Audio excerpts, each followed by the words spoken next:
मूर्तिजापूर तहसील कार्यालयाच्या आवारात बेशिस्त पार्किंगमुळे मोठ्या प्रमाणात वाहनांची कोंडी होत आहे। मिळेल तेथे वाहन उभे करून चालक निघून जात असल्याने वाहने अडकून पडण्याचे प्रमाण वाढले आहे। त्यामुळे वाहन चालक कार बाहेर काढण्यासाठी हॉर्न वाजवून ध्वनी प्रदूषण करतात। या बेशिस्त वाहन पार्किंगवर तोडगा काढण्याची गरज आहे। तहसीलदार कार्यालयाच्या आवारात वाहनांची संख्या वाढत आहे, त्यावर नियंत्रण मिळवणे प्रशासनाला अवघड जात आहे। तहसीलदार कार्यालयातच दस्त नोंदणी कार्यालय असल्याने दस्त नोंदणीसाठी मोठ्या प्रमाणात वाहने या ठिकाणी येतात। सकाळी 10 ते सायंकाळी 6 वाजेपर्यंत वाहनांची या ठिकाणी पार्किंगसाठी चढाओढ सुरू असते। त्याच वेळेत कार्यालयात काम करणाऱ्या अधिकाऱ्यांची वाहने देखील येतात। मात्र वाहनांची गर्दी झाल्याने शासकीय वाहनांसाठी येण्यासाठी जागा शिल्लक राहत नाही। एवढेच नव्हे तर काही बेशिस्त वाहन चालक हे मुख्य रस्त्यावरच वाहन पार्क करत असल्याने कार्यालयातील गाडी बाहेर काढण्यासाठी जागा शिल्लक राहत नाही।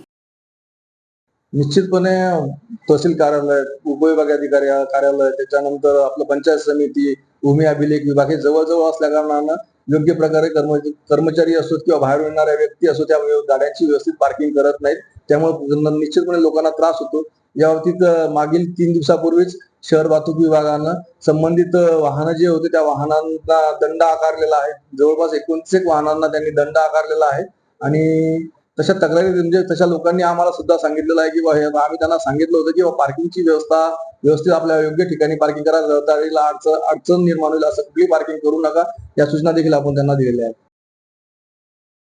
अनेक वाहन चालक गाडी रस्त्यावर उभी करून निघून जात असल्याने पर्यायी मार्गच शिल्लक राहत नाही। वाहन बाहेर पडण्यासाठी मार्ग नसल्याने अनेक वाहन चालक गाडीचा हॉर्न वाजवत आपला संताप व्यक्त करतात। हॉर्नच्या आवाजामुळे कार्यालयात काम करणाऱ्या कर्मचाऱ्यांनाही त्रास सहन करावा लागतो। सोमवार आणि गुरुवारी तहसीलदारांकडे शेत जमिनीशी निगडीत न्यायालय भरविले जात असल्याने त्यावेळीही अनेक वाहने या ठिकाणी येत असतात। त्यावेळीही वाहने बेशिस्तपणे उभी करण्यात येत असल्याने मोठी गैरसोय होते। सर्वच गाड्या थेट तहसीलदार कार्यालयात येत असल्याने वाहने उभी करण्यासाठी पर्यायी जागेची मागणी केली जात आहे। दुसरीकडे या ठिकाणी येणाऱ्या गाड्यांचे योग्य पार्किंग करण्यासाठी सुरक्षा रक्षक नेमण्याचीही गरज आहे।